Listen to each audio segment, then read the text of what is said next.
కాంగ్రెస్ ప్రభుత్వ పాలనలో రైతులు వివక్షకు గురవుతున్నారు. రేవంత్ రెడ్డి మాటలకు చేతలకు పొంతన లేదు. ప్రెస్ మీట్లో బీఆర్ఎస్ నాయకులు.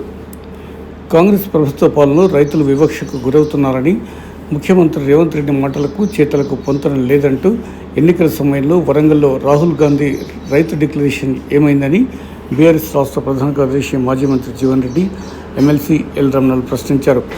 జిల్లా కేంద్రంలోని బీఆర్ఎస్ పార్టీ కార్యాలయంలో శనివారం మధ్యాహ్నం 2 గంటల ప్రాంతంలో మాజీ మంత్రి, బీఆర్ఎస్ పార్టీ రాష్ట్ర ప్రధాన కార్యదర్శి జీవన్ రెడ్డితో పాటు ఎమ్మెల్సీ ఎల్ రమణ, జగిత్యాల జిల్లా పరిషత్ మాజీ chairperson Dava Vasantha Suresh, vice chairman Haricharan Rao, Raikal municipal chairman Katkam Ravinder, Jagtial municipal మాజీ chairperson Srimathi Vijayalakshmi Devender Reddy, BRS party నాయకులు, కౌన్సిలర్లు, సర్పంచ్లు, పార్టీ నాయకులతో కలిసి విలేకరుల సమావేశంలో మాట్లాడారు.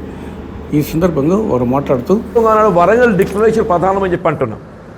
రాష్ట్రంలో కాంగ్రెస్ ప్రభుత్వం అధికారం రావటంలో వరంగల్ డిక్లరేషన్ ఏదైతే రాహుల్ గాంధీ గారు వచ్చి ప్రకటన చేసిండు, అందులో ప్రధానమైనటువంటి అప్పు ఎంతున్నా కానీ 2 లక్షల రూపాయల వరకు రుణమాఫీ చేస్తామని చెప్పాను.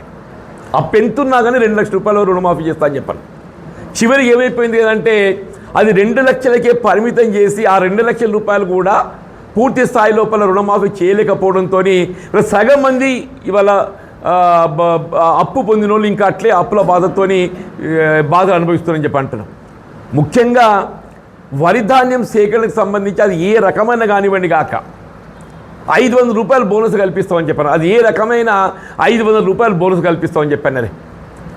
అది ఏం చేసిండు, అది ఏ రకమైన పక్కన పెట్టి కేవలం సన్న రకాలు అన్నాడు. ఆ సన్న రకాల గతంలో ఏదైతే ఉందో 33 రకాలని చెప్పని ఇదే ప్రభుత్వం నోటిఫై చేసింది. ఇవాళ ఏమంటుండు, 33 రకాలకి 26 రకాలు తగ్గించి కేవలం 7 రకాలకు మాత్రమే వీటికైతే మార్కెట్లో డిమాండ్ ఉందో నేను వాటికి మాత్రమే బోనస్ చెల్లిస్తా అని చెప్పి అంటాడా. నాకు నిజంగా ఆశ్చర్యమే.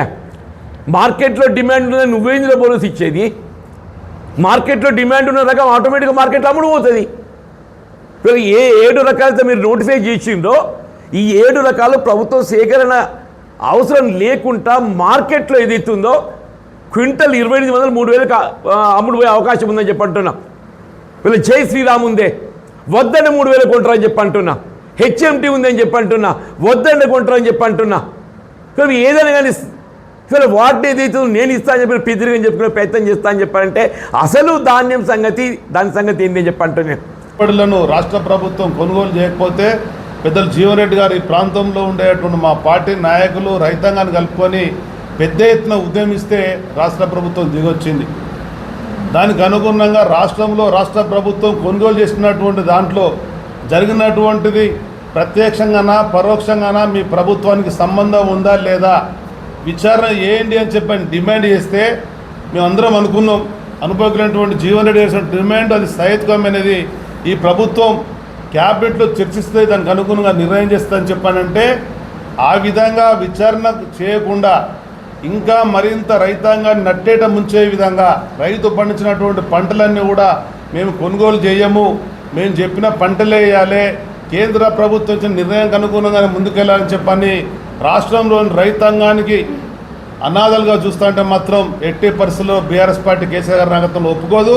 రైతాంగానికి అండగా ఉంటాం, పెద్ద ఎత్తున ఉద్యమిస్తాం. రేవంత్ రెడ్డి కాంగ్రెస్ ప్రభుత్వం మెడలు వస్తూ ఈ రైతాంగాన్ని కాపాడుకునేటువంటి బాధ్యత బీఆర్ఎస్ పార్టీ తీసుకుంటుంది. రాష్ట్ర రైతాంగం అంతా కూడా ధైర్యంగా ఉండాలని చెప్పాలి. ఈ రాష్ట్రంలో నేటి వరకు ఈ కాంగ్రెస్ ప్రభుత్వ పరిపాలనలో దాదాపు 7,600 మందికి రైతు బీమా రానటువంటి పరిస్థితి, దాదాపు 20,000 కోట్లు మోసం చేసినటువంటి పరిస్థితి. ఈ మధ్యన సోదరులు హరీష్ రావు గారు ఎగవేతల రేవంత్ రెడ్డి అని చెప్పంటే కేసు పెట్టినటువంటి పరిస్థితి. కరువు వచ్చింది, నీళ్ళు ఇయ్యడట, ఇలా పంటలు కొనడట, మళ్ళీ వాళ్ళు చెప్పిన పంటలే వేయాలన్నట. ఇటువంటి ఎరువుల కొరత ఉంది. కాబట్టి రైతులందరూ కూడా గమనించి మరి వ్యవసాయాన్ని సంక్షోభంలో నెట్టేసే ప్రయత్నం కాంగ్రెస్ ప్రభుత్వం చేస్తూ ఉన్నది. ఆనాడు కేసీఆర్ గారు ఎక్కడ కూడా ఇబ్బంది లేకుండా మేనిఫెస్టోలో పెట్టని హామీలు అమలు చేసినటువంటి ఏకైక నాయకుడు కేసీఆర్ గారు.